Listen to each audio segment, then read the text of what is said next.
to me like.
Hey guys, I know I'm like an hour and a half late from when I'm supposed to be on, so I apologize, but better late than never. I was actually making candles and doing some research on stuff, so I hope everyone's doing well.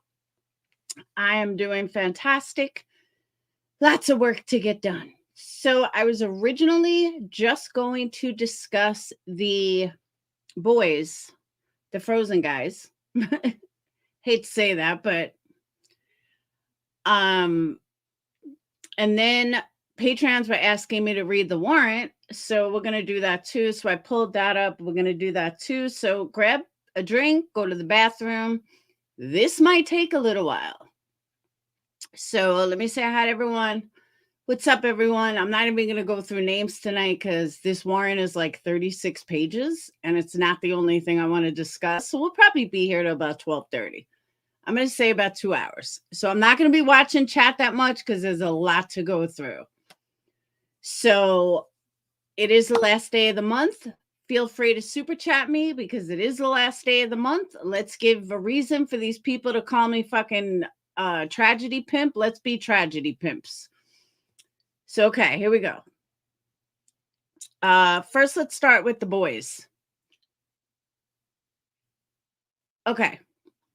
Everyone is now leaning towards drugs because lo and behold, Mr. Dude decided that he was going to go to rehab. He moved out of the house that weekend and went hiding into a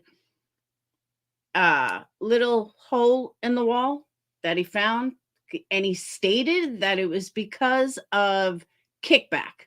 He didn't want anybody to mess with him.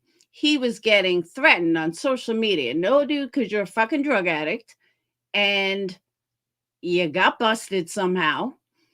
And that's why you went in hiding. Now, in all fairness, someone just sent me some information that Willis went to rehab, but TMZ did some digging. And it kind of jives with this could be a tragedy. However, I got to throw my 2 cents in. Look, it could be a tragedy, yes, but it could also be that this guy intentionally overdosed them and put them outside. One of them was found sitting up in a chair. And it's really funny that he was sitting in a chair. And the reason I say it's funny is because that's how I pictured him. I pictured him slumped over in a chair. I don't know why. I just did. But he was found in a chair, and the other two, I guess, were face down on the lawn. If they were dragged out, I think there would be, dragging lines or whatever. But the fact that they were in the backyard, all three of them, two of them face down, one sitting in the chair, the whole thing gets bizarro, like totally bizarro. But TMZ learned that one of the men, Clayton, had a connection to pharmaceuticals, which might shed some light. They've also uncovered that McGreeny had an active pharmacist license, which he issued last year, and it was set to expire the end of May of 2024.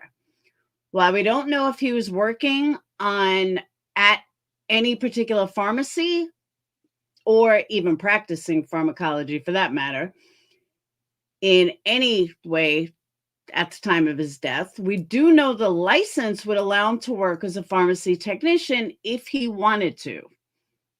Another interesting, now remember, Willis works at a pharmaceutical. David Harrington, another one of the men that died, was arrested in 2011 for possession of a Schedule II controlled substance. Although it seems he ended up with just a year of probation and paying some fines, we don't know for certain what the substance was that resulted in his arrest. But Schedule II drugs in Colorado include opiates, Oxycontin, oxycodone, fentanyl, and other similar narcotics. Going back to 2011, I don't know if that even plays a part because it was 2011. I'm not so sure that even means anything.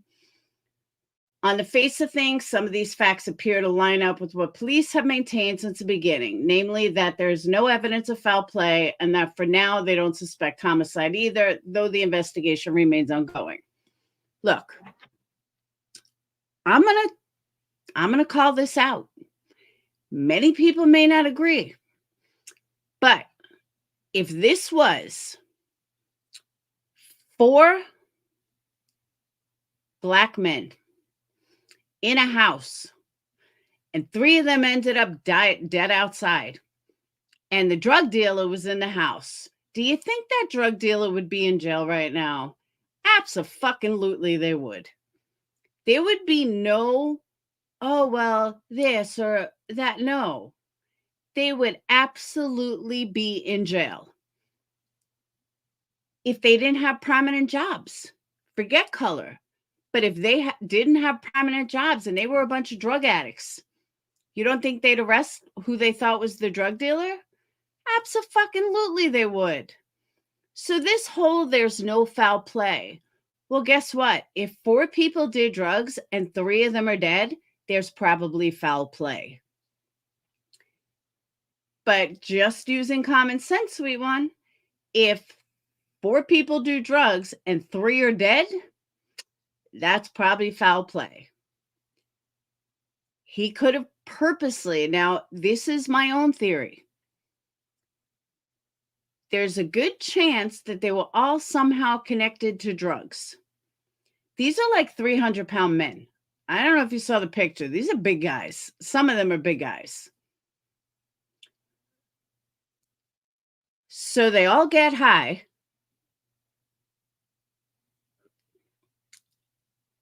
And 3 of them drop dead. Or, hey, Tinker, it's very possible, and I mean very possible, that the dude, Willis, decided that maybe these 3 were a threat. Maybe these 3 had a problem. Maybe these 3 were working and they were going to uncover something. So Willis got rid of the evidence. Willis got rid of them and put them outside. Scenario 1. Scenario 2. They OD'd in the house. Willis wanted no part of it. Willis put them outside. Said he didn't know what happened. Scenario 3, they go outside to smoke and they die. In my humble opinion, the odds of 3 are slim to none. And the reason I say that, he was acting way too sketchy when it came down to the situation. He lied, he moved out of the house immediately. There were so many factors. Now, will they be able to say if the guys died in the house and went outside? Yeah, I believe they can. Maybe the fifth wheel that left her in jeopardy didn't actually leave. Maybe that's another thing I thought of. Not that he enticed them, but he helped carry them outside after they died of an overdose. That was my other theory. Because he didn't also pop up immediately. He popped up a couple of days later. Nobody heard, nobody even knew there was a fifth person there. Willis didn't tell the families there was a fifth person there. So I don't think a lot of people knew there was a fifth person there until he finally came out days later. So my other theory, scenario number 4, because we can knock out 3, but scenario number 4 is Willis had help carrying them outside.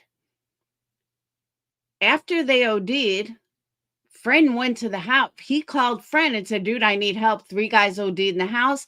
I got dope here. What am I going to do? I need to get rid of them somehow. What do I do? I'm scared. I don't know what to do. Friend comes over. Holy shit, dude. What happened? I don't know. They all 3 OD'd. Let's get them outside. They'll say they froze to death. So all of a sudden, they carry the guys out. They carry them outside and they died. I mean, and they were already dead. To me, that is the most likely scenario. To me. Why some people die from fentanyl and others don't, I don't know. They say that like a match head worth of fentanyl can kill you. They gave me fentanyl yesterday in the hospital. What's the difference? I guess I won't die from fentanyl. You know what I'm saying? I don't know what causes someone to die and and not the other one. I don't know. But again, 3 guys died, 1 is alive. I do think it's more than likely that old boy came to help him and put the bodies outside. Because again, if you drag them, you can't. Now, I don't know which guy was in the chair. Yeah, but they say even like if you do fentanyl mixed with cocaine and it's only a tiny, tiny bit, you can die. But so my point being is that, oh, there's different kinds of fentanyl? Okay. So my point being is that I'm thinking that the friend wasn't there the whole time and that the friend came there after Willis freaked out because now 3 guys are dead. I don't know which guy was the biggest, which one was the heaviest, but I do wonder if that's the guy that was in the chair, the one that was too big to carry, and the other 2 were carried and then dropped. Because again, you can't leave any like drag marks or anything like that. It had to be clean. It was snow on the ground. You can walk away. You can wipe away the foot marks very easily.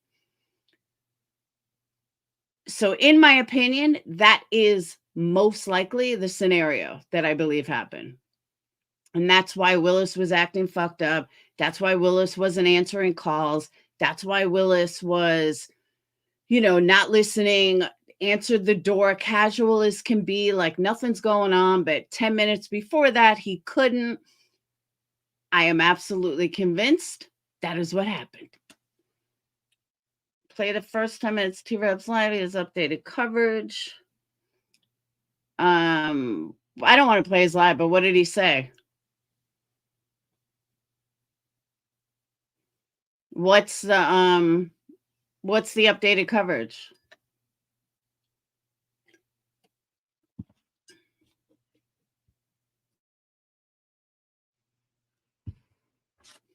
Homemade stuff from across the border.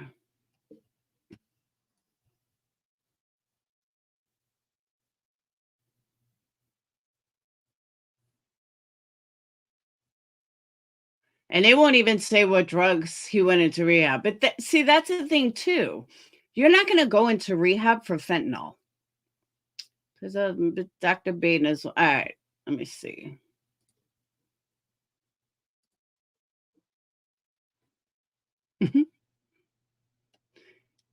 I'm laughing because I just saw B. Carolyn's post.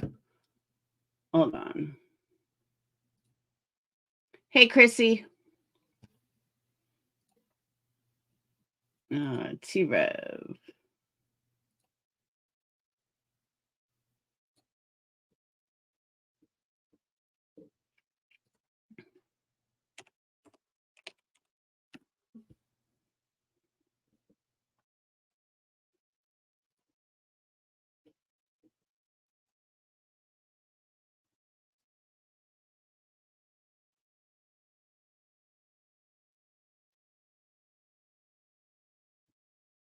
All right.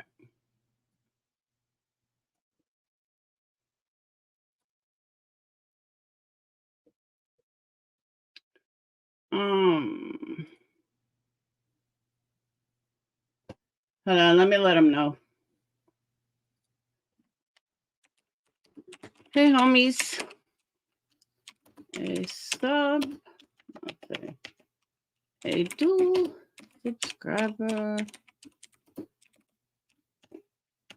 asked me to play the first minutes of your live with Dr. Baden. This is an issue. Stop in and say, stop playing it.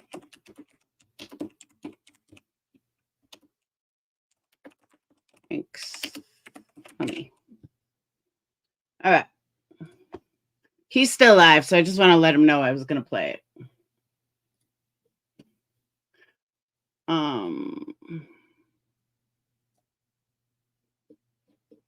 All right.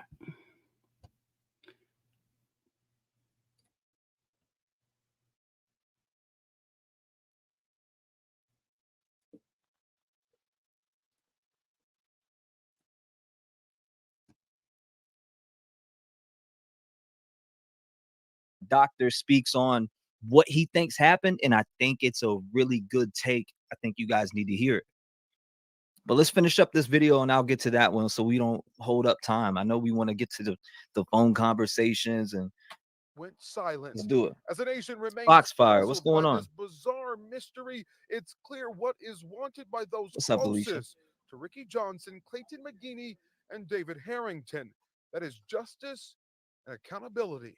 I'm hopeful that the families get some closure on this, and having some answers is Thank you, what D. they need to have some closure. As you heard there, the first step of closure is when answers arrive. Now, we did reach out to Jordan Willis's attorney, and at this hour, we have not heard back just yet.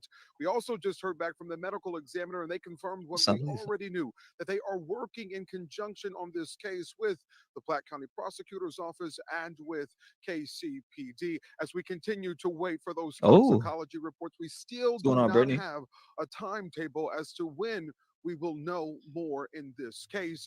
And coming up on Fox 4 News at 6, more reaction from these families as they finally are getting closer and closer to being heard and closer to answers. Christelle. All right, Malik Jackson live in Platte County tonight. What's good, Katie? Malik, thank you. All right, so that one's out. Hold up. Let's go to this one. This one right here, right? This is the one I wanted to show you guys. 3 friends were found dead in his backyard after the Kansas City Chargers game, is reportedly depressed over constant speculation that he was somehow involved. Now, if you're just coming in, this is a doctor that speaks on this. And this is why I thought his take was interesting. It's multiple takes that you guys I've heard from some of you already.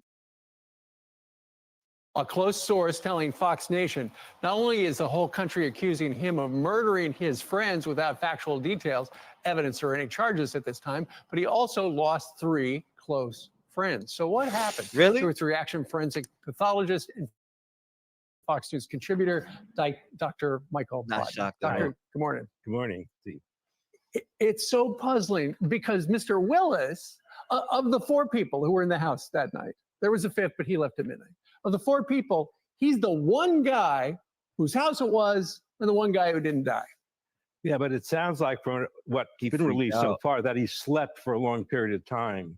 It may be that all 4 of them took something that made them pass out. He passed out indoors and slept it off. They passed out in the cold weather and snow, and within an hour, I'll tell you why I don't believe that. I don't believe that because only for the reason he wasn't sleeping for 2 days. He said he knew the cars were outside. So if he knew the cars were outside and just didn't notice them, then he was awake. I think they said he went to work, but I could be wrong. They also said that he didn't notice they were there. The dogs were at his brother's house, but the family was banging on the door, banging on everywhere. He didn't answer. The second the cops bang on the door, he answers the door in boxers and an empty glass. So that tells me that he absolutely was awake. He did not answer the family. He did not answer anybody, but once he knew it was the cops, which was only about 10 minutes later, then all of a sudden he answered. So I do not believe that he was in hiding. I just don't.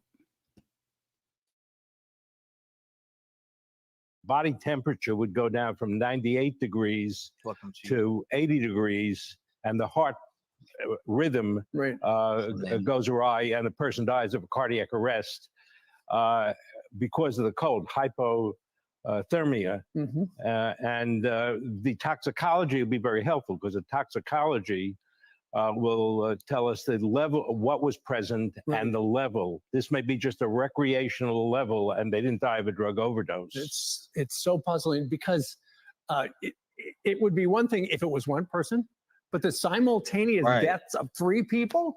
You're absolutely right. The most common simultaneous deaths are caused by carbon monoxide, but that's indoors always. Right. Outdoors, you don't die of carbon monoxide. Exactly. And that's why I think that they took something that drug users commonly. You're saying they all 4 may have taken the same unknown. They may not have known what was in the material they were taking, and they got confused. They passed out. One passes out indoors and sleeps it off. The others are outdoors and die of the cold. First of all, his original reaction was that he saw them leave.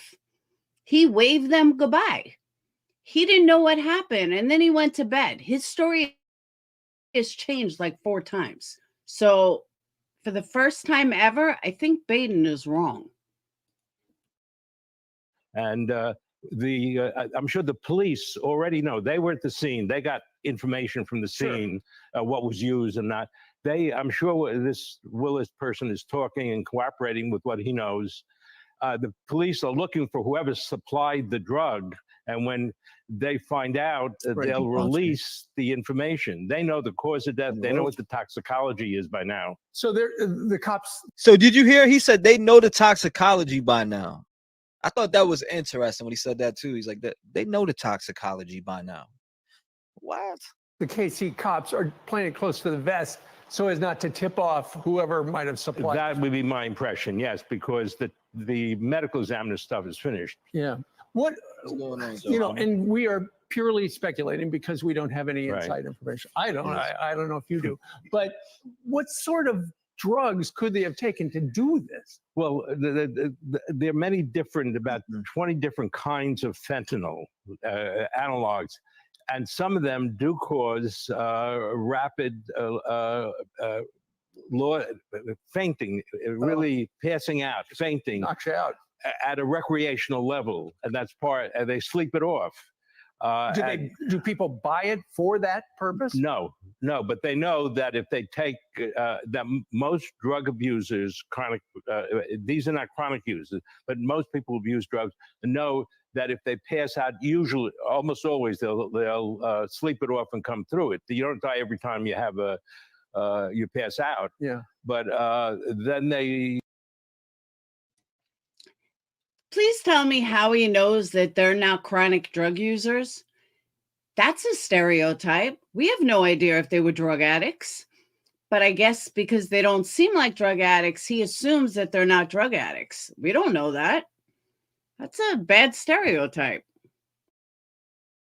You wake up, and that's part of what they're going through, Right. especially with the narcotic drugs. Sure. And real quickly, I'd read some reports, friends, family members of the people who died. They go, Right. This guy For real, Preppy. didn't use drugs.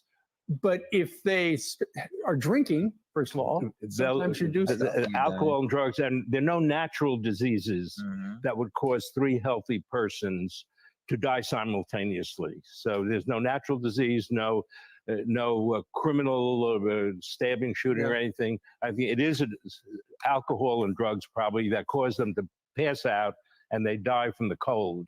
Nobody knows more about this stuff than you do. Dr. Bodden, thank you very much. Well, there's a good break on it. I thought that was interesting take on it. Now, there's a couple more. There's a few more things going on here, but I do want to read this one to you guys. It's an article that somebody sent me earlier. I thought it was interesting. Let's look at it. Well, it says Kansas City chief property and saw one of them dead, and Alex left 12. You should have seen him out of the sliders, right? Except there's a curtain rod Bing bang. over the sliders. And it is entirely possible that the curtains were pulled on those sliders. And you would not see him from the windows on the right to the right of the sliders. So it is possible if only one window, the big sliding glass doors had curtains pulled, you might not miss. Were you able to see in that sliders if there were curtains there or if there were Thank you for the big 13 blinds that months. might have been That's pulled? one Could you get a divided view of that? fall. I couldn't say for certain to you, Ashley. What I can tell you is that almost all of these windows have some level of blinds on them. As for specifically that slider glass door, to my eyes right now, it does not appear as if there is anything blocking the way. Of course, time has passed. The police have been inside there. Not to mention, we believe the homeowner's been inside since Jordan moved out. So things might have been rearranged or That's a good changed point. or, blinds I drawn. think that's a very good point. You said if Jordan had a problem with addiction and these three men didn't do it much, Jordan probably already had a tolerance to fentanyl. Yeah. Okay, hold on. They're talking about a window. Here's the door, but you have a big ass window here, a door here, a doggy door. There's plenty of spaces to see people in the backyard. I don't know why they're talking like this was the only door. You have this door, you have this one big window and that big window. You have this window. Like, I don't know what they're talking about. Blinds open. That's a good point. Based on what I can tell, there was nothing right there directly blocking it. I think about these lawn chairs, right? When you think of lawn chairs, a lot of times I think about ones that really lay flat. That's not the case from what I can tell. These look like they belong with like a larger table. You could sit and have supper there. You know what I mean? So a large man sitting in a tall chair feels like it would be something that would be very noticeable to the eye. Now, whether or not, like you said, those blinds were closed or the windows were drawn, we don't know. But You said now I think it's Alex Lee's fault because he was the plug. Were we able to verify that he was, the man? I think that was really important just to point out that those are the Yeah, chairs he's really that good, Alicia. we I'll see believe him over David to you. Harrington died in. And, you know, I'm looking at both of them, the position of both of them. If he died in the one on the left, easily you could miss that through all of those windows on, Right. you know, the back of the house, not the addition. I'm not going to call it, I'll call it an addition, the jutting out sliding glass door part of the house. I think it's a breakfast nook or something. Easily he could be missed there. Said, in my If opinion, he was he is. over in the chair that's right, again, can I blow that picture up big for the whole screen just to ask our director to take the two of us off? Because I just want to get a closer look. Yeah, thank you. So if he's now sitting in the chair that's butted up against the sliders. Hold up, but hold up. I got a picture that shows more stuff there. Or why those chairs are gone now, right? Tell me there wasn't more chairs on this back porch. I swear we seen two by the window.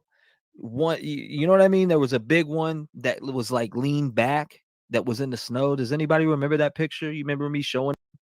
Hold on, let me scroll down. It's that we're there though. I have a picture with other chairs in there. So what happened to those? The boy was out there and he went over there and started knocking on the door, right? I'm pretty sure he went around and got this that day. Yeah, but at the same time, you really can't believe the family at this point, because of course they're going to blame it on the two guys that are alive. Of course they're going to say that they're chronic users and it's all their fault. These three could have been users. These three could have been looking for a high, and that's why they went to his house. Trust me, friends know friends that do drugs. So I'm not buying that, you know, oh, these guys are so innocent and it was always the other two. I'm not buying that theory. I'm just not. That the same day that he talked to that neighbor and they got the video footage. And you want to know what's funny? Doug, if you're in here right now, I think you called in. Doug, if you're listening, Doug, you called in and said, I think that he gave them boys or that boy 100%. 3 people out there, 2 laying on the ground, 1 sitting upright in a chair. It's just really hard for me to believe that it's not, if anybody glanced out there from any of the 6 other windows, right? From upstairs, from downstairs, the kitchen, or the sliding glass in the breakfast nook, as you call it, right? There's so many opportunities for anyone. True. If it snowed over the weekend, aren't you going to? You know what I just thought of too? What if they didn't die together? We're all assuming they died together. Maybe one went out and died. The other one went looking for him and died. And the third one went out. Like, it happened over the course of 2 days. We're all assuming they all dropped dead at the same time. It's very possible that they died at different times. And they'll find that out, but it's very possible that one went looking for the other one and died. Or there was one who died on sitting in the chair first, and the other 2 freaked out and left, or they died at 3 different times. I don't know. That's a big possibility too. They died at 3 different times over 2 different days. We don't know. Aren't you gonna look outside and see how much snow came down? Maybe, but, You know, there's just so many you know what? That's the other thing. Maybe there was a light dusting of snow and it was less visible. Or maybe, here's another question for you. Hold up. So it was in the TMZ sports section. They had that up talking about the Kansas City 3. And I seen it and I was like, what? Hold up. And then it said credited to News Nation. I'm like, damn. So they bought that from them. You got to, they had to credit News Nation in order to use it. So I'm like, what are they passing this bad boy around? What's going on? Those windows that face out the back, what are they looking at past the yard? Are there neighbors that they're looking right at? Because if I'm getting dressed in those windows upstairs, those windows are closed. I've got blinds on them. And very often, Alex, in my house, I keep the blinds closed even in the day in my bedroom, you know, because potentially people could see in. Do you know what those windows look directly across to? Are there other neighbors? No. So basically where I'm shooting this video from, you see in the foreground those tall grass. You know, that's right where the road is. And that's where I'm standing on the road. So it is public land, but there's not much of a vantage point from that. You got to. I like that zoom back though. Hold up. Let me see that angle one more time. Okay. I wonder where the 2 were in the yard. I heard they were by here, but it's hard to say without really knowing. Point from that, you got to kind of get up on your toes in order Yes. to see into that backyard. Exactly. But the point is that there is not much visibility. When you look out from those upper floor windows out, you see the larger road to and from the interstate that leads to downtown Kansas City. Thank you for watching. Go to News. Interesting. I think they would have to die at the same time. No one called for help. And what could have made 3 people die at different times? All right. Think about it like this. We don't know what they were doing. So everything is skeptical. Let's say they were doing meth and fentanyl. Okay. They're in their 30s. I'm going to say the meth or cocaine. Let's just say it was meth. I mean, cocaine. So is cocaine laced fentanyl? Fentanyl, or it's some concoction that he made. He's a chemist. Maybe one of them, hey, I'm trying this new drug. One of them goes outside and dies. The other one freaks out, has a heart attack, drops dead right next to him. Or the opposite. The guy sitting in the chair died first. They freaked out. They went to go check on him. They freaked out. They started running and they ended up dead. It's possible. I don't know. I don't know what happened. But we also don't know what drugs he was on. Yeah, I read that earlier. Dude number 5 is a rap sheet of dude number 5 has a rap sheet of drug charges. Like I said, there's too many possibilities of what it could be. They could have OD'd in the house. He's called Alex, said, Alex, I need your help, or vice versa. They could have died with Alex. But I can also tell you, if Alex is heavily into drugs and Willis is heavily into drugs, then those 3 were heavily into drugs. You don't hang out with heavy drug users if you don't use them. That's why I have a hard time with what the family is saying. Family is saying how they're in, they did all the drugs. They did this, they did that, but not our boys. Of course you don't want to say anything bad about ones that died, but you guys get what I'm saying. You can't say that one is, these 2 guys are heavily in drugs, but these 3, they were innocent. No, I don't believe that. I think the family may not have known, or they weren't heavy partiers. Either way. Yeah, but weed's not a heavy drug. I didn't know ecstasy was still around. Maybe it was ecstasy-laced fentanyl. And they died at different times, which is very possible too. Yes. Family said they couldn't afford it, but that doesn't mean you can't get it. Maybe, just maybe, they exchanged something. And that went away. Maybe, pharmacist dude said, I'll give you my license. I can get this if you need this chemical. Because think about it. If you do drugs and you're also a chemist, think about how experimental you would be. I know I would be.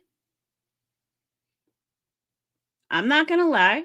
I'd be experimenting, making drugs. I have fun making scents. When I put together scents, I feel like a chemist. And even making candles, you got to weigh out everything. You got to measure everything. You have a thermometer to check the temperature on the wax. So when you also mix scents, it makes you feel like a chemist. I'm like, ooh, this is fun. Everything's got to be the right temperature, the right measurement. You got a whole mathematical formula, figuring out how much scent goes into a wax. So I'm just talking on a small scale. If I could make drugs, I'd probably have fun doing it. That's what I did for a living. I would have a blast. If I'm an active drug user, then I'm going to try different shit. I'm sure he didn't force the drugs down their throat. He may have said, hey, I came up with a new drug. You guys want to try it? The fact all 3 of them died remains to be seen. But We do need more info. But I really do think that guy number 5 was there to help bring the bodies outside, or at least one of the bodies outside. They should check, see if there's handprints or fingerprints on the body. I don't know. Everything is just too weird.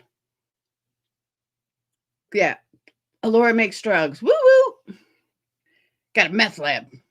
But you know what I'm saying, though? So, yeah. So that's the update on this case. And that, ooh, we only have 40 minutes. All right. Now let's move on. Before I move on, come on, guys. We need some memberships. It's the end of the month, last day of the month to get in your memberships. All right.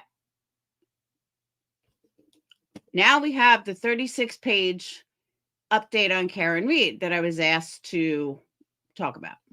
Does anyone have any questions on this case? Going once, going twice? No one? All right. Let's move on. We used to work at a pharmacy, and my boss had a big under-the-table thing with a doctor selling mass quantities of prescription drugs. Yeah, but that's a little different.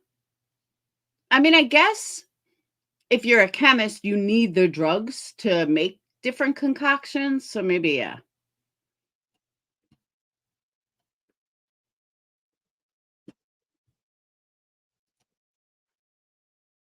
All right. Let's do. Hold on, I got to pull it up.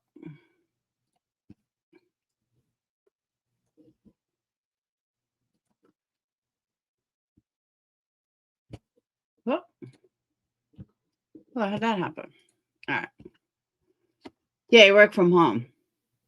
He was still a chemist, though. His lab was like out of his house.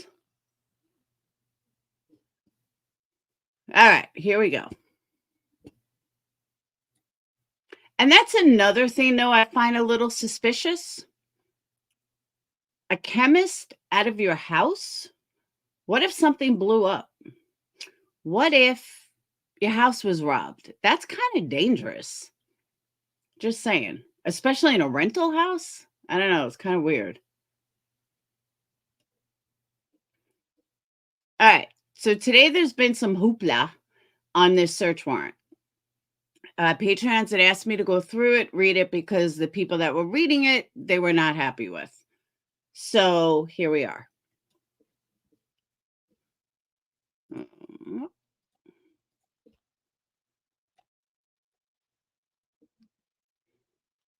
right, we got the search warrant.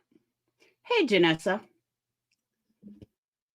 Sheriff's Office at Norfolk is intended to be used means of committing crime. It's evidence of a crime. Any mobile device capable of communicating and cell phones used by Karen Reed. Seizure only. No search of data as outlined in affidavit. The data on any cell phone seized may be copied, provided no search of that data, and will be done absent further warrant of the court.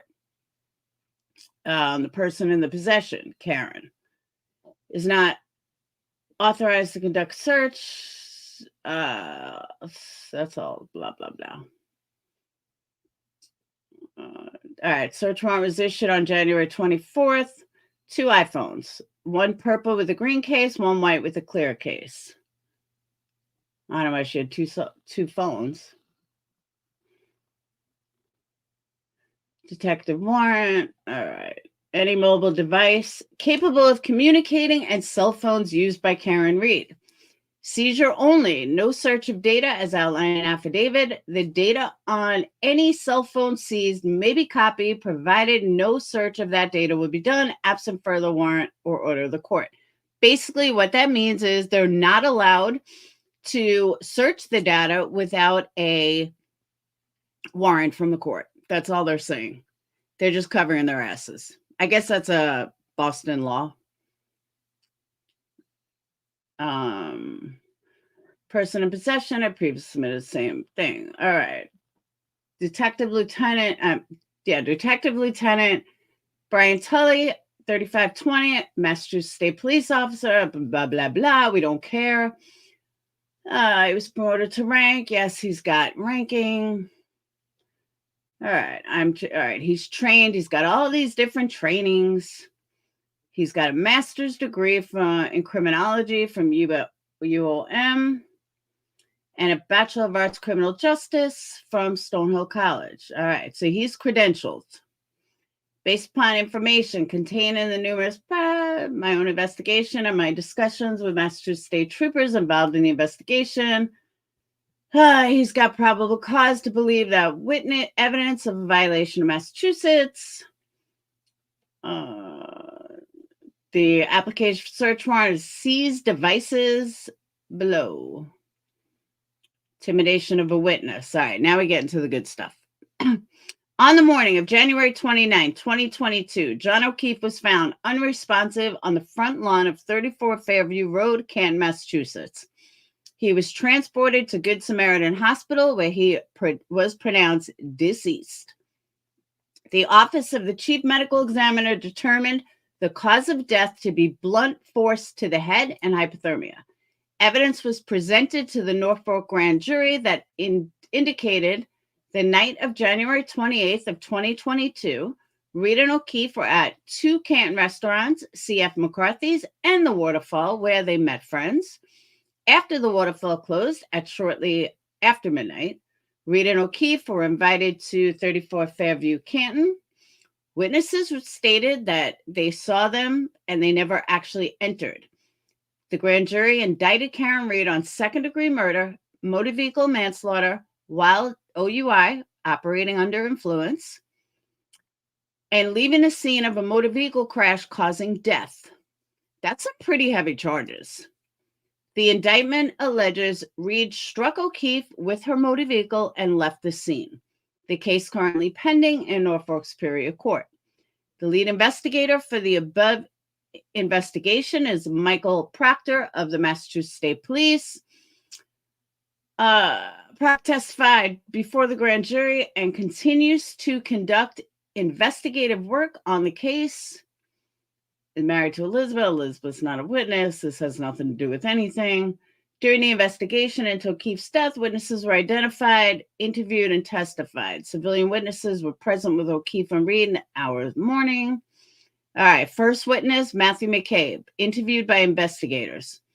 Matthew was with O'Keefe and Reed at the Waterfall restaurant before O'Keefe's death, observed an SUV believed to be Reed's in front of 34 Fairview Road, and testified at the grand jury. Jennifer McCabe, his wife, interviewed. Jennifer was with O'Keefe at the Waterfall, observed an SUV to be Reed's in front of the house, was with Reed when O'Keefe was found unresponsive, testified at the grand jury. Brian Albert, same thing, testified grand jury. His wife testified at the grand jury. Chris Albert testified grand jury. Colin Albert, he investigated. He's a son. Nagel, all right, was there. So far, there's like nothing here. 23rd defendant's motion. Director Brian Albert, alleged policeman conduct and a conspiracy among the civilian. Motion calls Brian Albert a suspect and Jennifer McCabe a conspirator who took calculated steps to purge her phone in this inculpatory evidence. A local blogger in Kearney has adopted defense claims. Kearney runs a series of websites and social media under the accounts Turtle Boy. Social media include TB Daily News, X, formerly Twitter, 38,800. Turtle Boy X, 50,000 followers. Turtle Boy Facebook, 37,000. Turtle Boy Live, 48,000. Kearney refers to his followers as Turtle Riders. That does not surprise me at all. Beginning on 18th, Kearney began posting articles to his website, social media, where he adopted saying she's innocent, can't cover up, Kearney posts weekly videos to YouTube. All right, cover up. Oh, this is not my last trip to Canada. This is just showing what he's done. Nothing here. Video Chris Alba. All right, this is all the shit that he's done. Kearney traveled to Canada on several occasions. On one occasion, Kearney went to Who Cares during the visit. Kearney, all right, this is how Turtle Boy harassed people. Kearney posted a blog on the website. Chris Albert, this is more harassment. So without even reading this whole thing, what I can tell you is that they took her phones because of Turtle Boy. And again, I haven't read it yet. I'm reading it for the first time with you guys, but that's exactly what it is. They wanted her communication with Turtle Boy. This is all about Turtle Boy. Displayed call records on the day's kill, which include a phone number associated. These records have previously been attached to a defense motion filed in Commonwealth. It deals with award-winning. This is just bullshit. Didn't receive a call.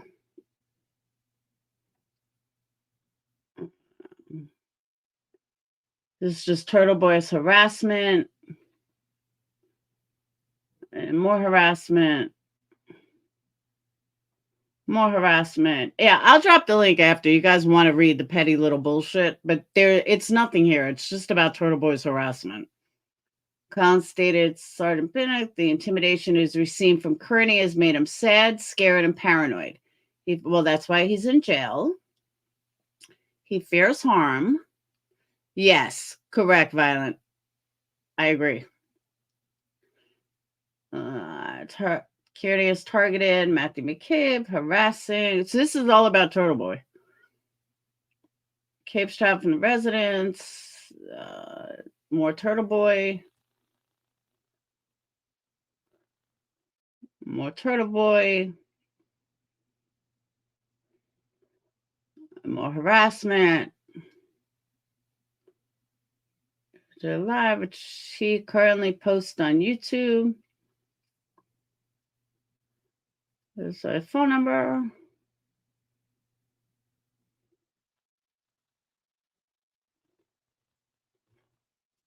All right, it's Aiden's, his voicemails. Sadly, this still has nothing to do with Karen, though. Mike Brock's married. All right, I think two people deserve to. This is all Turtle Boy's harassment. Turtle Boy being a real tragedy pimp. And cover up. Road rally. Okay, all this is Turtle Boy. Turtle Boy's harassment. Days leading up to 22nd. So they really want to keep Turtle Boy quiet. Prax purposely vacated their home and made plans in order to avoid the protest. When Kearney arrived, he used a megaphone and stated TPR Proctor has framed Karen Reed and stated personal information about Proctor's family. Kearney described Proctor as the most pivotal in the cover-up. While in front, Proctor's residence, Kearney described how Proctor allegedly participated in framing Karen Reed, blah, blah, blah. Then they go to Jennifer and Matthew McCabe.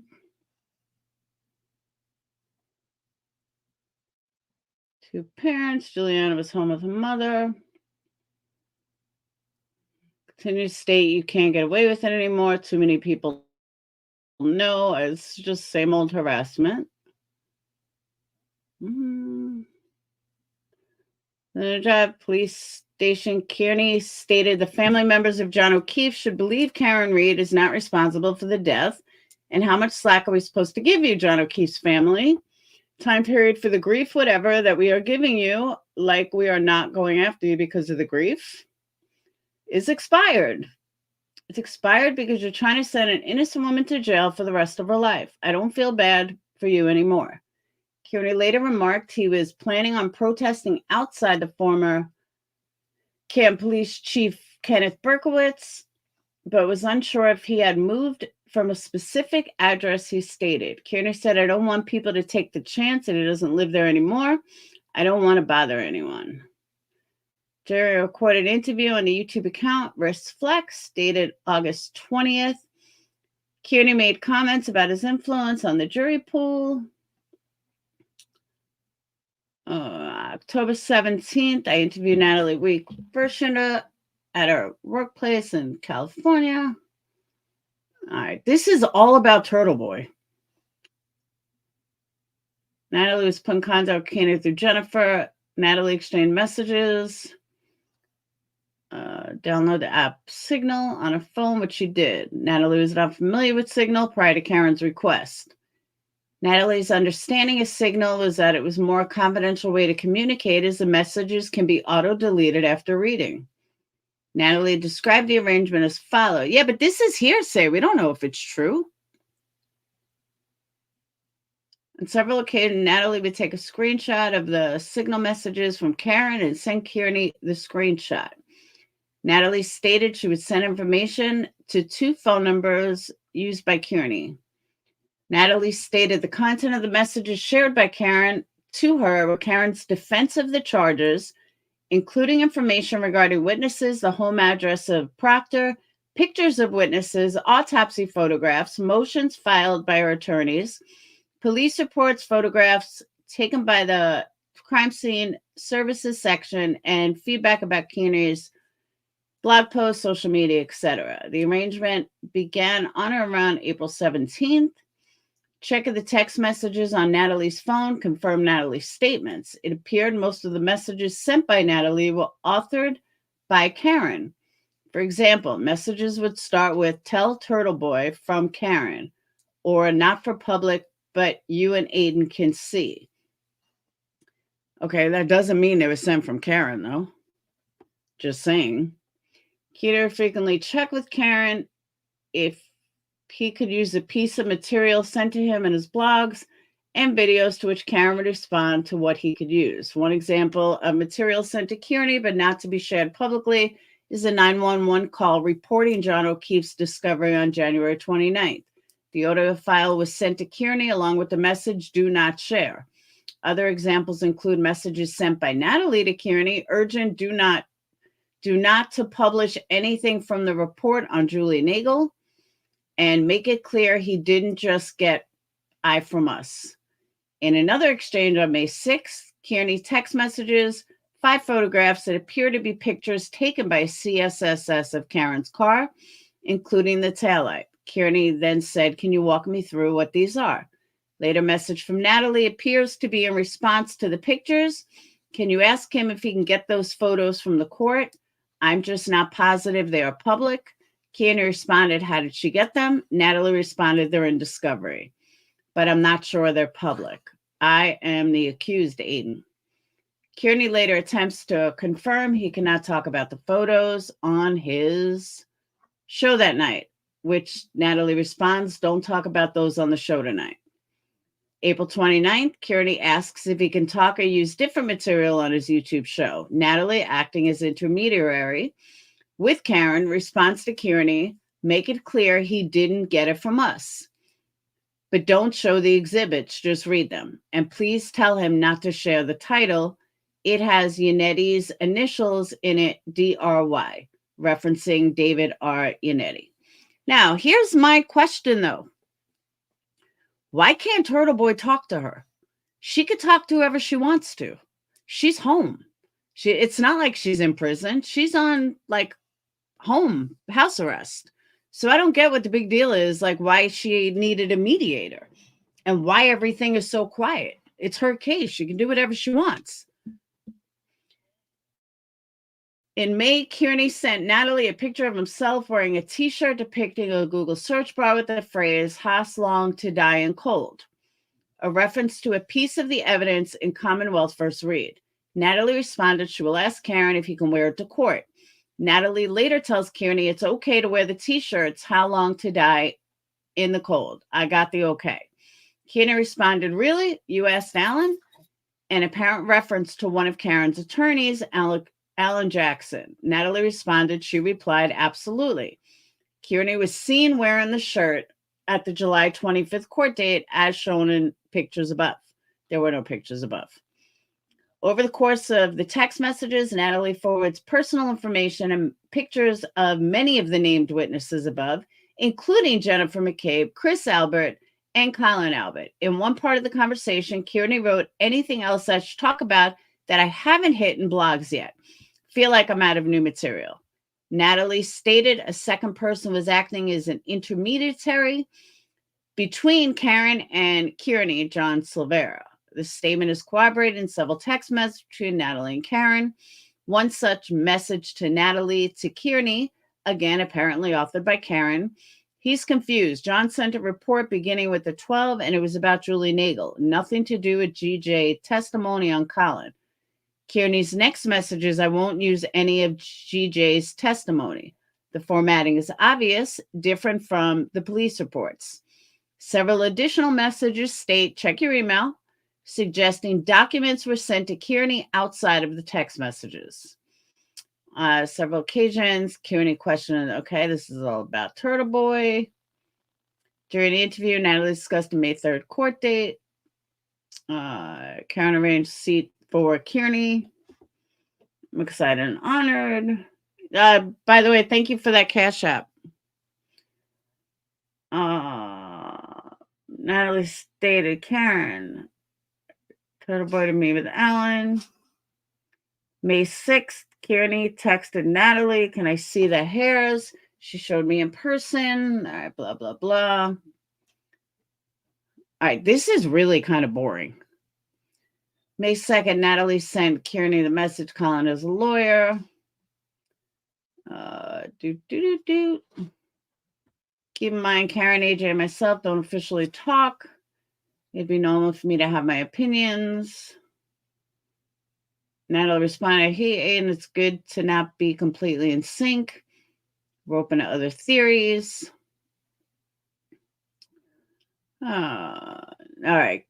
Kearney and the attorneys for Karen Read have denied communicating or mischaracterized the nature of their communication.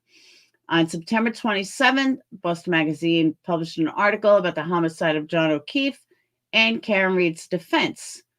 For the article, the author interviewed Karen, her attorneys, and Aidan Kearney. The article describes Kearney's involvement in the case from April through the July 25th court date. After describing how the author interviewed Kearney at his residence, the article states both Kearney and Read's defense say they have never been in contact with one another. On October 20th, 2023, Twitter account associated with David Yannetti posted a response. Oh, this is what that court date was about. Post in part reads, he, Kearney, and I have never communicated until after his first piece on the Karen Read case, meaning they didn't know each other prior. I observed text messages between Natalie and Kearney containing discussions about an investigation being conducted, blah, blah, blah. Kearney responds later on the 28th, has there been any new information? Nothing new, just that they are already present, the case JG.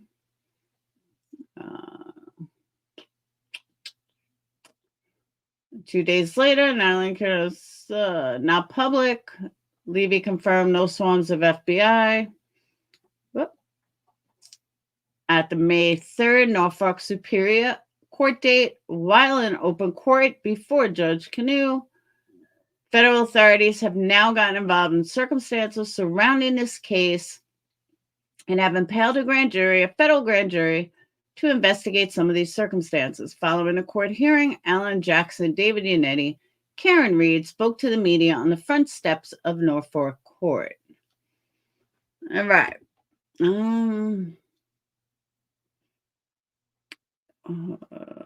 Pleading. Shut up.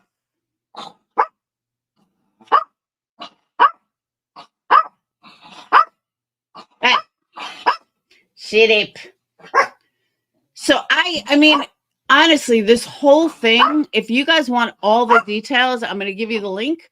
There's nothing here. The only thing, this 31 pages is for the courts. All it's saying is because of the involvement with Turtle Boy, they want her phones. I can sum this 31 pages up just like that. If you want the gory details, here is the link. Yeah, there's nothing here.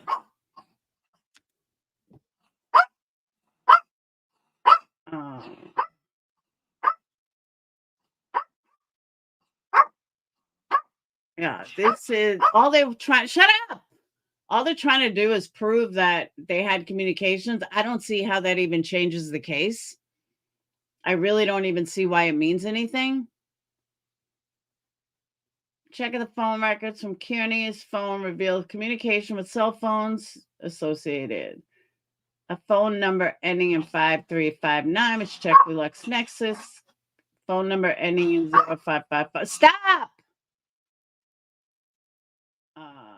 October 10th, 2023, Aiden Kearney was arrested. We know that. Norfolk grand jury returned indictments. Yeah. Where's your bone? Where's your bone? Hey, Bookie. December 23rd, communicated. Blah, blah, blah. Jane Stage met Aiden Kearney in September after exchanging messages on Facebook. Jane Stage would communicate with two. Beginning their relationship, Kearney said blah, blah, blah. Jane stated Kearney and Reed communicate using the Signal app because it's encrypted. Jane's got, all right, now it's Jane. Jane stated different source of financial benefit for Kearney and his partners. Jane stated Kearney is doing well with donations. Kearney had alluded to the fact he did not pay for a Lexus SUV he recently acquired. My frugal mother ever found out I paid for the Lexus, she would be mad. And even if I didn't pay for it, what's wrong with that? Check revealed the Lexus purchased in the end of 2023. For the records revealed, the vehicle was paid in full using a personal check. I can't even get a super chat tonight, and he's getting a fucking Lexus paying one check. Damn. I'm going to start really fucking tragedy pimping. Jane stated she was told by Kearney that Reed's attorneys were working with the U.S. Attorney's Office, specifically acting U.S. Attorney for the District of Massachusetts, Josh Levy. Kearney would talk a lot about the federal grand jury. They were served summons. During this meeting, Kearney told Jane to tell the grand jury she did not remember anything. Based on the foregoing facts, there was probable cause to believe Karen Reed committed a violation of Massachusetts general laws. Chapter 268, Section 13B. Whoever willfully or indirectly threatens, attempts, or causes physical harm, property damage, witness potential. All right, I was just showing the law. Based upon the foregoing facts, probable cause to believe that Karen Reed committed a violation. Information provided by Karen and Reed. Communications continued. I see. They're trying to say that Karen Reed is as guilty as Turtle Boy. That's what they're looking for. December 23rd, 2023. No, they can't look in the phones without a warrant. I applied for and was granted a search warrant out of Norfolk Superior Court to seize any cell phone presumably used by Karen Reed. Thank you, Chrissy. Woo-woo, first super chat. Seize any cell phone presumably used by Karen Reed. Efforts to location Reed within 7 days of issuance of the search warrant were unsuccessful. Well, that's interesting. On January 9, 2024, I applied for and was granted a search warrant out of Norfolk Superior Court to obtain the real-time location information of the cell phone associated and a separate search warrant to seize the device. I served the search warrant on Verizon, began receiving location information in the afternoon of January 9th. The location information suggested the phone was at the residence of Reed in Mansfield. On January 10th, I obtained a search warrant from Stoughton District Court to enter the residence to execute the search warrant to seize the cell phone. After obtaining the Stoughton, D.C. search warrant and traveling to Mansfield to execute the search warrant, phone location began to move north to the Seaport area of Boston. Given the wide radius of location information, the infrequency of the information, and the density of the area, the decision was made to monitor the location information overnight. The following day, January 11th, the phone location suggested the phone boarded an airplane at Logan Airport and traveled to Sarasota, Florida, where it remained for the duration of the time frame authorized by the search warrant. Wait, what? So her phone went to Logan Airport, which is in Boston, and then traveled to Florida? I'm confused.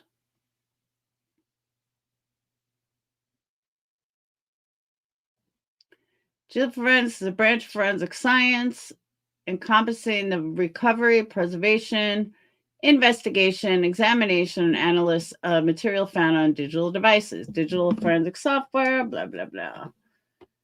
Because of these software limitations, I request permission to seize all data of mobile devices seized. Based upon my training and experience, I know from my training and experience that today's cell phones are capable of conducting internet searches, storing large amounts of data, and connecting to external devices via USB, cable, and Bluetooth wireless. Bluetooth is a wireless connection over a short distance that allows the information exchange. Wireless device of security camera can connect cell phone, blah, blah, blah. I know that people who commit criminal offenses together often communicate, oh, they're trying to frame Turtle Boy and her together. Communicate prior to or following that crime. Additionally, those who commit criminal offenses often communicate with their co-conspirators prior to or following the crime. I know that it is common for people to communicate via text messaging, multimedia messaging, phone calls, and emails. I wonder if they're thinking, though, that they were like having an affair or something. And that's why they were like working together. I wonder if that's where their train of thought is. I know from my training experience that commonly used digital device, including smartphones, portable devices, move from one Wi-Fi to the next, and cellular provider. Often people transport these devices. I know from training, blah, blah, blah. I know from my training. I know based on my training. Consequently, there's probable cause to believe historical GPS data associated with the cell phone will contain recorded evidence of the physical location of the associated mobile devices, whether moving or stationary, information and evidence of the associated blah, blah, blah.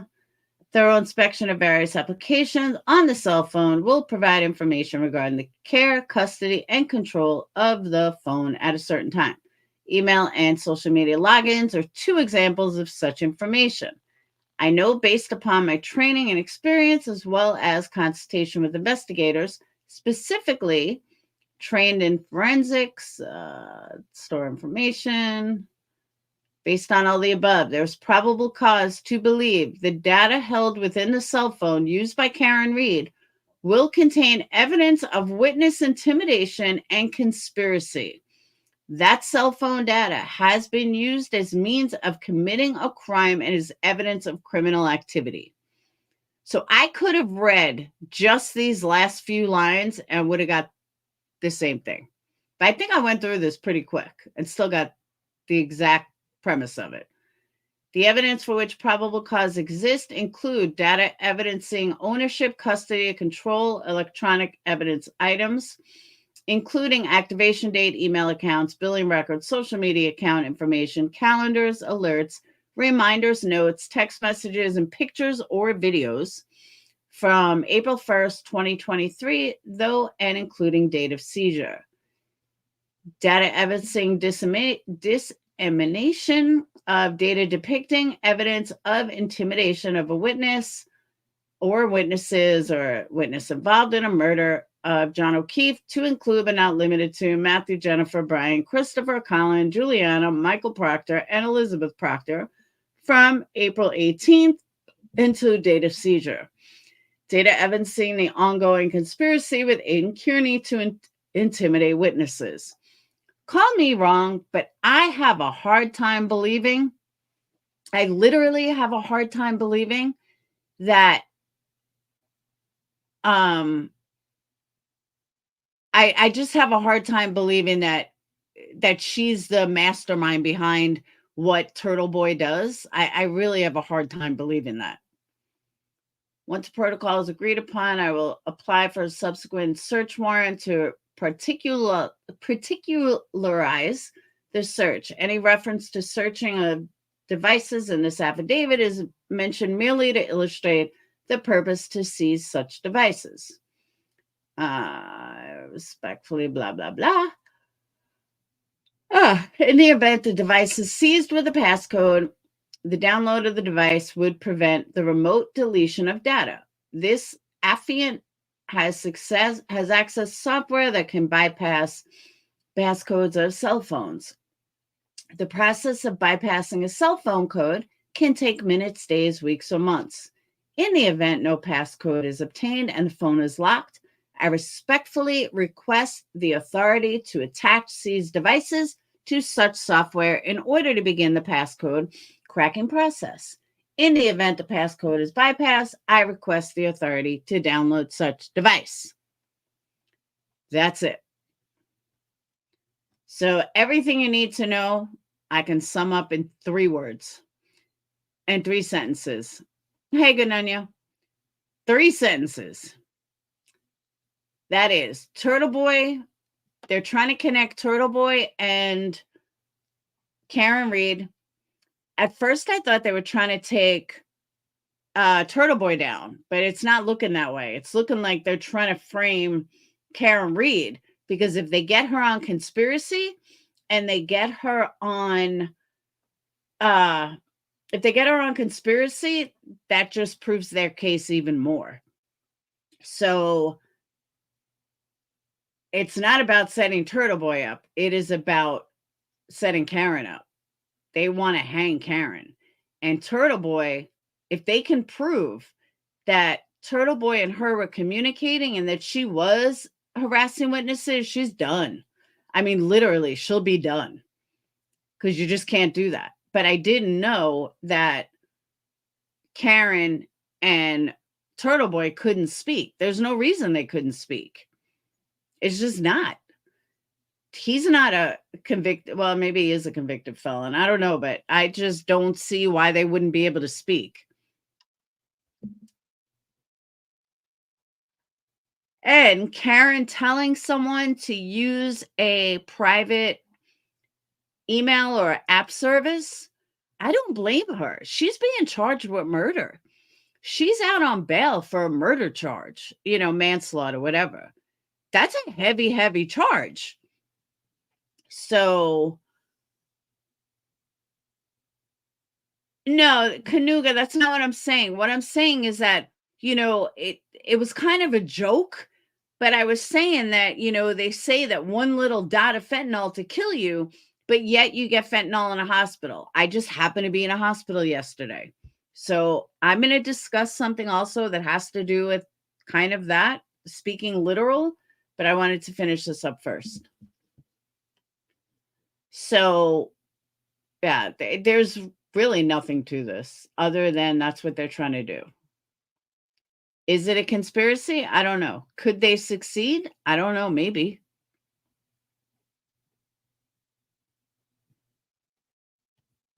But if they do, she's going down. She's definitely going down. Because you can't be all conspiracy. Hey, JR. All right. Last thing I want to discuss. Does anyone have any questions on that? I think my timing is impeccable. Anyone got any questions? All right, moving on. Last thing I want to say. This goes to all subs around the world, but most importantly, the subs around here. People need to stop taking everything so literally. Many creators talk because they think that everyone understands what they're thinking. And I understand that a lot of people don't. But guys, not everything is literal. You have to know when somebody's kind of joking or when somebody is saying something to someone else. For example, because my friend put out a video, and I'm prefacing this with, she is my friend, but I absolutely disagreed with it. When Chasing Truth, this is just an example, hypothetical example. When Chasing Truth said that she was hunting people, there was this whole big conspiracy about it, that she's like hunting people. I knew exactly what she meant. And when she was talking in a car, I did not see what the creator saw. I saw someone just talking to her subs.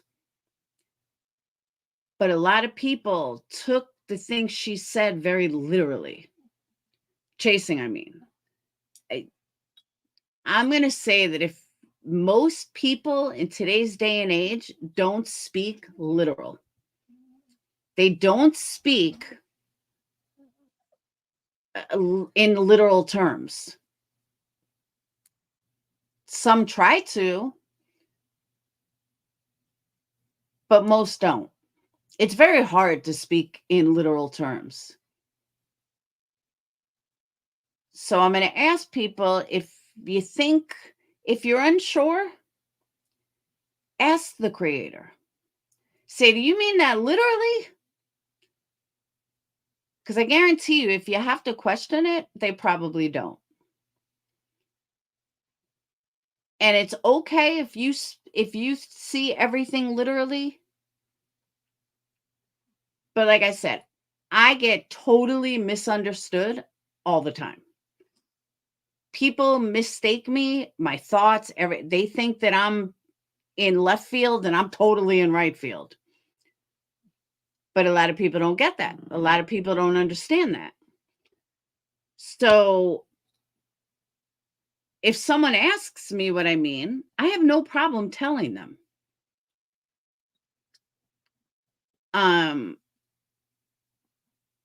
Thinking everything is a conspiracy. Canug, I don't know what to tell you. I don't know what you mean about conspiracy. I don't even know what part you're on, where you're at. I have no idea what you're even talking about. What's a conspiracy? So,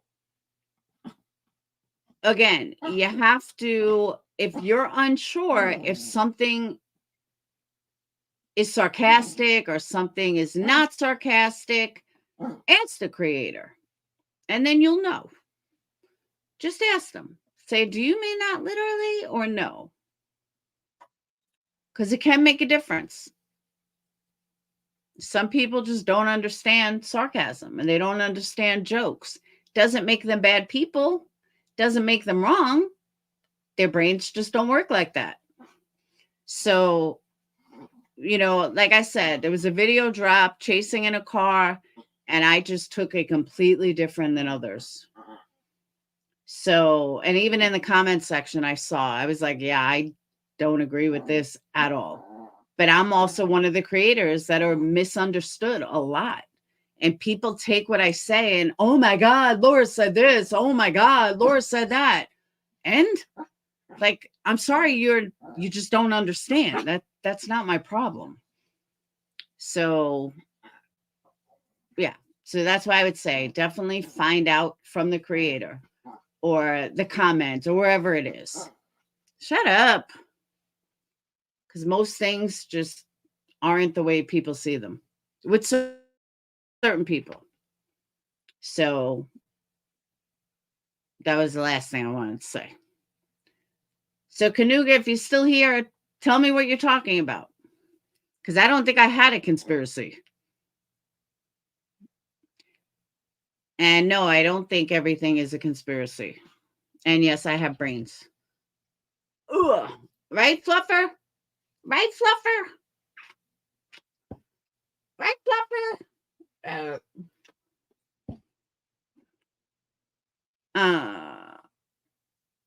I do that because of my ASD. Yeah. I know Asperger's, autism, they have a hard time understanding comments. When that statement came out months ago, I didn't get warm and cozy vibes from it, but I was already side-eyeing. Well, that is a lot all in one.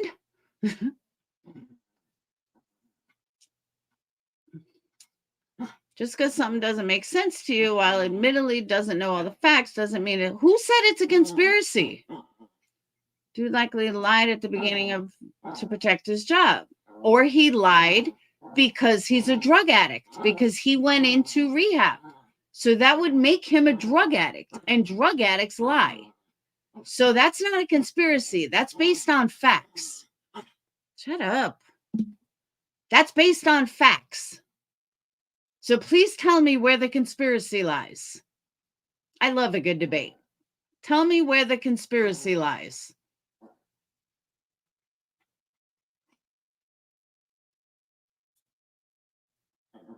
What is your problem? No, if I let you down, you're just going to bark at him. Yeah, that's what I'm saying. I didn't say it was a conspiracy at all.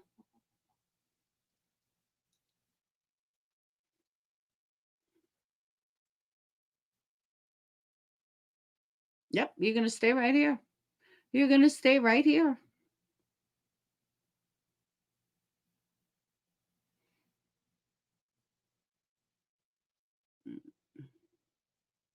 So what else, Kanuga? What else? What else? I don't like conspiracies. Right? Well, we don't like conspiracies. We think they're silly. We think they're silly. We think they're silly. Who killed Kennedy? Who shot Kennedy, Fluffer? Buka did it. Buka shot him. Nope, you're not getting down. Nope, you're staying right here, mister. You're staying right here, mister. Nope, you're staying right here. I know. So, Kanuga, I'm waiting. You got 2 minutes left.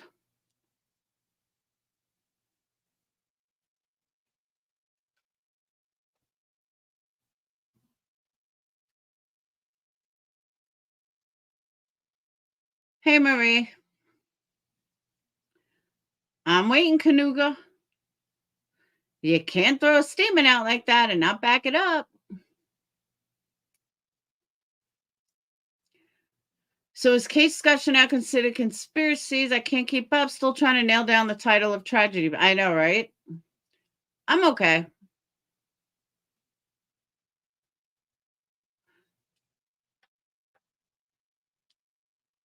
I'm all right. I mean, I keep hitting it a little, and it's like, you know how like when tape is on you and it itches? And I forgot that like I have a thing on my neck. So I like scratched before and I was like, ouch. But overall, it's fine. Ran for the Hills is still typing. I hate when people do that.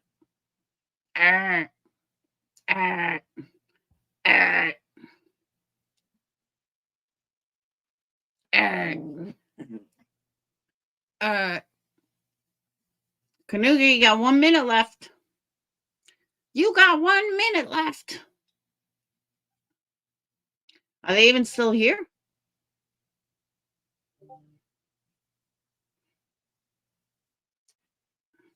Because Winston is not going to be compliant. Nope. Buka is sleeping nicely. And you are not going to wake him. Leave Buka. Exactly, Tinker. Get him, Tinker. Tell him. Tell him. I'm going to make a fluffer channel. All right, to everyone, believing everything is a conspiracy. Who said anything about a conspiracy? I never said anything about a conspiracy. I absolutely never said anything about a conspiracy at all.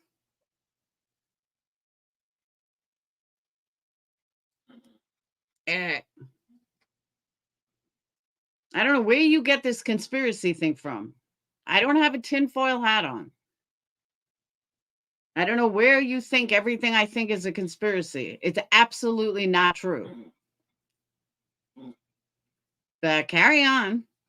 I never said anything about a conspiracy. Speculation is not a conspiracy. Speculating on the facts that we have. Oh boy, Willis went into rehab. You don't go into rehab if you're not a drug user. Only drug users and alcoholics, which is still a drug. So for the lack of it, for all intents and purposes, we're going to put alcohol and drugs in the same class. So you don't go to rehab unless you're an alcoholic or a drug addict. Okay. So the fact that he went into rehab a week after his friends died, but they did say it wasn't a homicide. We already know he's an addict. Odds are they died from drugs, from a drug overdose. That's not a conspiracy. That's a fact. How they died is speculation. Why they weren't shown was speculation. How they didn't see him through the window was speculation. Why one was sitting in a chair is a fact. Why two were not sitting in a chair was a fact. You put them together, which is all I did. Please tell me where I said it's a conspiracy.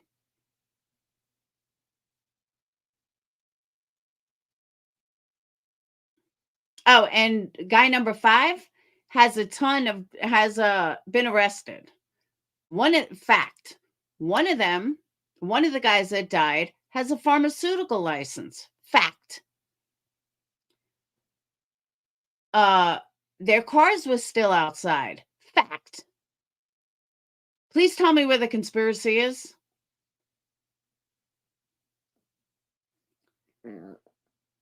So you're going to rehab, can't fire you if you're getting help. Well, yeah.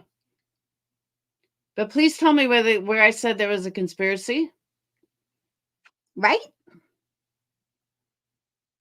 I don't see any conspiracy. I didn't even say I said a conspiracy.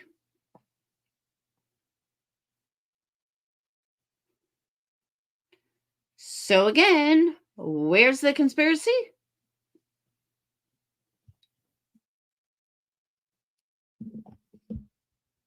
Yep. I'll wait. Yeah, but they said he had a drug problem, Crystal. Family said he had a drug problem. We need juice. Whoop. Forgot to bring in Tim. I know, right?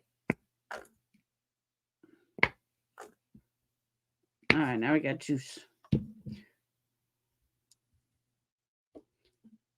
Kind of hard to do this one-handed, mister.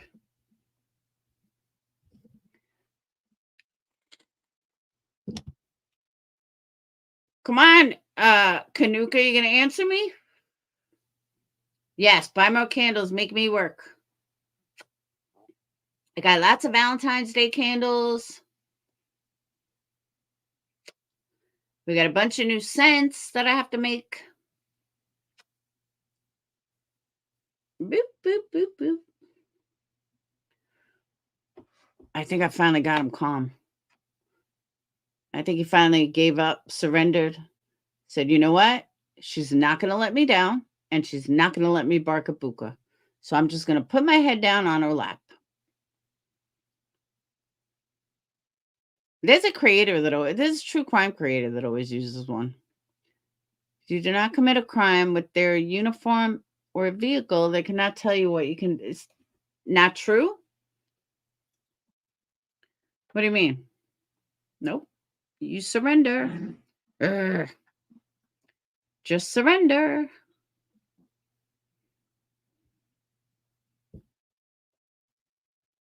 Just surrender.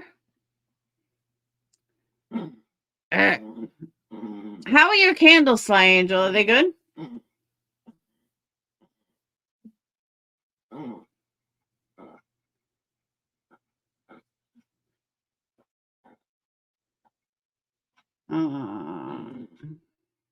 By the way, Tinker, Tracy liked her candles. And her wax melts. Stop it. Stop it. All right, Kanuka, you can't answer. I gave you 6 more minutes. But that comment was just like how I'm a tragedy pimp.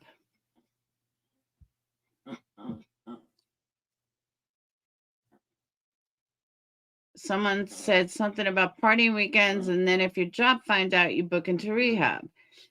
Yeah, but not if he's an award-winning scientist. Because, again, we don't know what he went to rehab for. It could have been alcohol. Don't bark at him. I'm going to put you down, but you better not bark at him. You better not bark, or he's going to get you. So, all right, I'm going to get off because I know once I put him down, he's going to bark. But I will see you beautiful people tomorrow. And tomorrow is a new month, February 1st. All right. The more you think everything is, oh my God, nobody said anything about a fucking conspiracy. I've told you 3 times to address it. You haven't. You just keep giving blanket statements that have absolutely nothing to do with me or what I said. There's nothing worse than explaining something 3 times, asking a direct question, and you just come back with this same nonsense that has nothing to do with what I said. So on that note, I'm out. Kanuga, I come up with conspiracy theories almost as much as that I'm a tragedy pimp. That's how much that made sense. So on that note, have a wonderful night, guys. Chrissy, thank you for the super chat. Thank you for the PayPals and the Cash Apps. And I love you guys. And I will see you guys tomorrow. Peace.